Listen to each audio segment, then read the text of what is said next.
El Señor esté con ustedes. Y con su espíritu. Lectura del Santo Evangelio según San Lucas.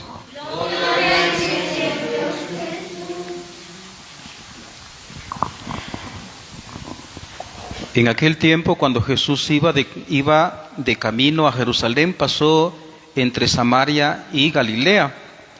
Estaba cerca de un pueblo cuando le salieron al encuentro 10 leprosos, los cuales se detuvieron a lo lejos y a grito le decían: Jesús, Maestro, ten compasión de nosotros.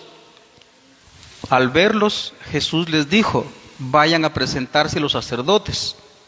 Mientras iban de camino, quedaron limpios de la lepra. Uno de ellos, al ver que estaba curado, regresó alabando a Dios en voz alta. Se postró a los pies de Jesús y le dio las gracias.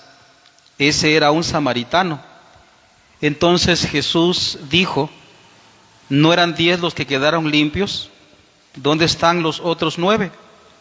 ¿No ha habido nadie fuera de este extranjero que volviera para dar gloria a Dios? Después le dijo al samaritano: levántate y vete, tu fe te ha salvado. Palabra del Señor.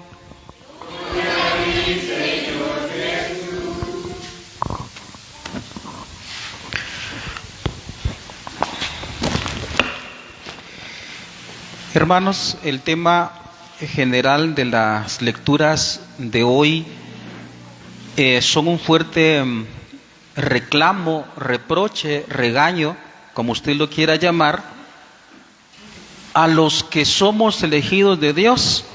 Históricamente, en el tiempo de Cristo, se les reclamaba a los judíos porque ellos son el pueblo elegido, eran el pueblo elegido, siguen siendo el pueblo elegido, y sin embargo no tienen la capacidad de reconocer a Dios en Jesús.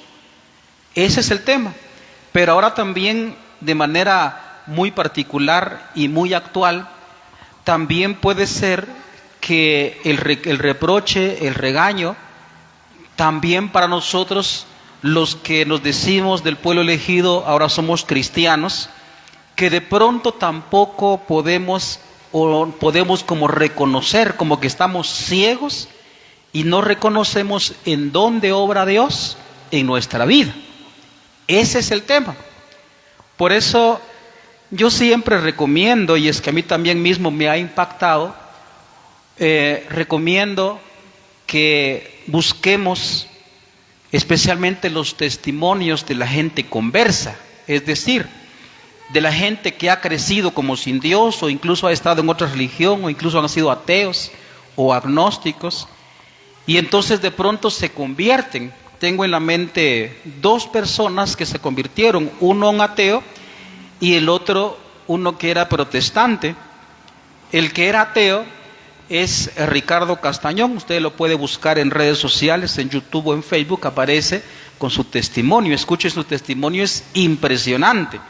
También el famoso ex pastor que fue protestante, Fernando Casanova, que también él cuenta su testimonio, que se convirtió pues en la Eucaristía, en una confesión.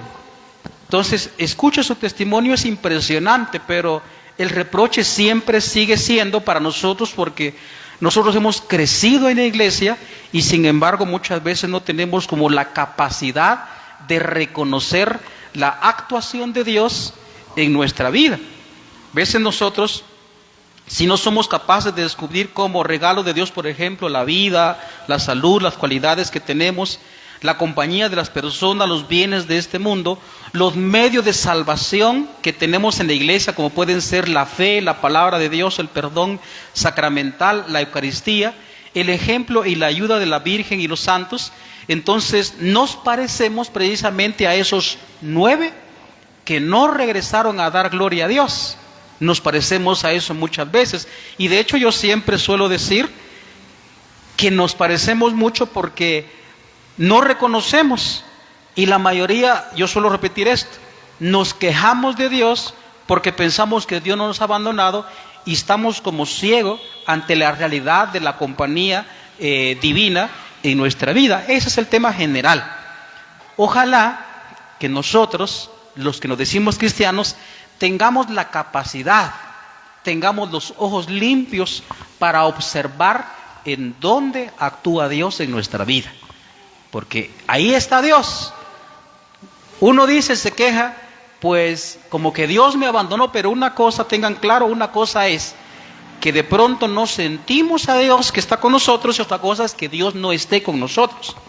El hecho de que sintamos que Dios no está con nosotros no significa que Dios no está con nosotros.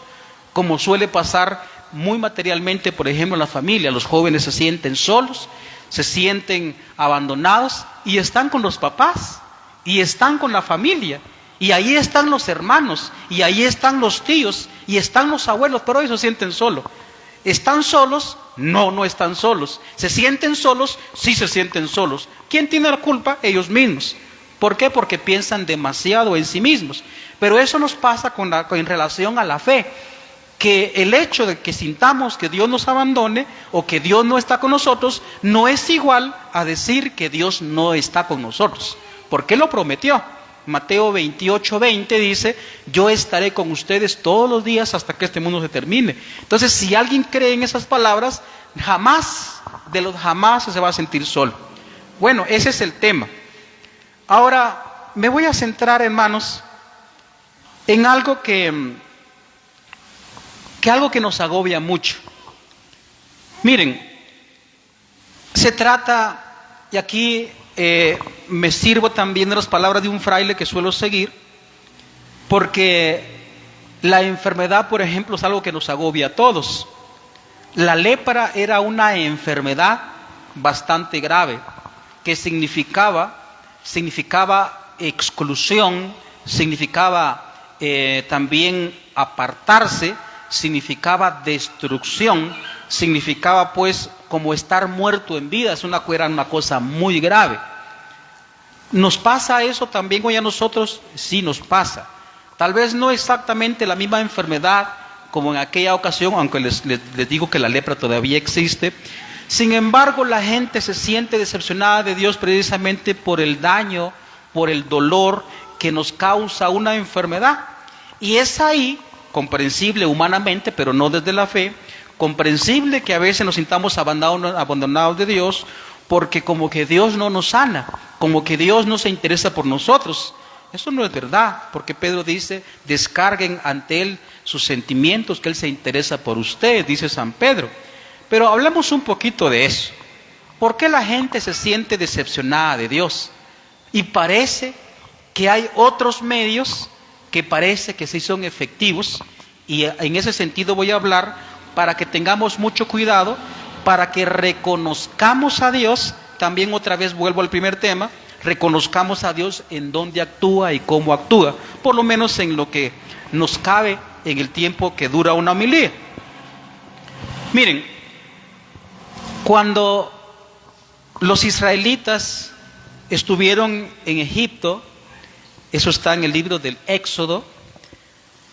Entonces, cuando Dios mandó a Moisés a liberar a su pueblo, se topó con unas fuerzas impresionantes. Por supuesto que el pueblo de Israel sabía de que el único Dios verdadero es Yahvé, como ellos lo llaman. Uno puede ver en distintos textos de la Escritura cómo ellos están absolutamente seguros de que solo Dios es Dios, solo Dios tiene poder. Y sin embargo, cuando Moisés es enviado a rescatar a su pueblo, se topa con los adivinos, con los magos de Egipto. Entonces Dios le da una vara a Moisés para que con ello muestre el poder de Dios, el poder de Él. Y sin embargo se topa con que los magos de Egipto también tienen un poder. Es impresionante eso, se sorprende Moisés, porque también a la hora de los prodigios que hacía Moisés, se topa con que también los magos de Egipto hacían exactamente lo mismo. Ya sabemos nosotros que históricamente que prevaleció, por supuesto, el poder de Dios, pero la pregunta es, ¿de dónde sacaban este poder esos magos? Esa es la gran pregunta. ¿De dónde sacaban ese poder esos magos? Adelantemos un texto un poquito ya más la época tardía de los israelitas, de los hebreos, vayamos por ejemplo al texto del profeta Elías. Usted se da cuenta que ahí, y ese texto es muy famoso, en el texto de Elías, cuando solo había 400 profetas de Baal. Baal era una de las divinidades de los cananeos. También estaba Astarte, pero había 400 profetas de Baal y solo quedaba Elías como profeta del Señor. Y Elías tiene que enfrentarse con estos profetas que también se ve que tienen un poder. Uno puede decir, ¿de dónde sacan ese poder esta gente? Ahora, si vamos por supuesto ahora, también en el tiempo actual, uno se da cuenta que hay religiones. Si vamos por ejemplo a cosas más extrañas, que ya no es cristiano, sino que ya tiene que ver con otras cosas, las religiones en el mundo tienen un poder.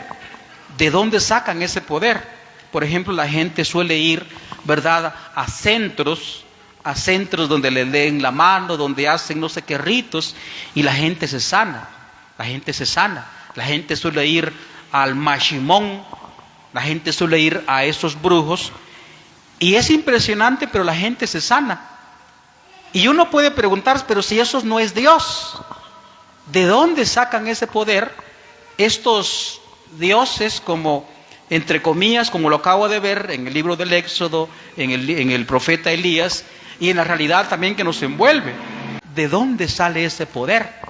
Y estos entre comillas dioses que parece que tienen más poder, tal y como pasó en tantas partes de la Escritura, parece que estos como dioses se mantienen por delante de Yahvé, que tienen como el poder también de sanar a la gente, y por eso la gente acude a estos sitios, a estos centros, a que sean curados de sus enfermedades. Y parece que Dios no tiene poder. Ese es el problema que tenemos nosotros también. Una de las cosas que quisiera aclarar es que tenemos que tener mucho cuidado, porque a la hora de entender la enfermedad, ciertamente, por decirlo de una manera, porque cuando la gente está en un dolor extremo por una enfermedad, no hay, digamos, capacidad de racionalidad, sino que el dolor se apodera de la mente y uno busca desesperadamente la sanación en donde sea que la haya. Y este es el problema, que no reconocemos realmente en dónde actúa Dios, en dónde está Dios, por qué nos ha abandonado. Y es que, como digo, si nos centramos ahorita en el tema de enfermedad, pues efectivamente sufrimos. A este respecto podemos recordar también, digamos, por qué entró el dolor, porque a veces la gente suele decir, pues no es la voluntad de Dios, es la voluntad de Dios. Entonces a veces suele decir mucha gente, pues no acepto la voluntad de Dios, y se refiere a una enfermedad.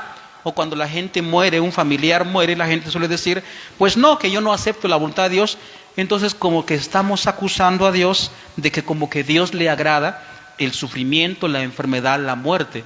Cuando en la realidad uno sabe que Dios no tiene que ver nada con la muerte.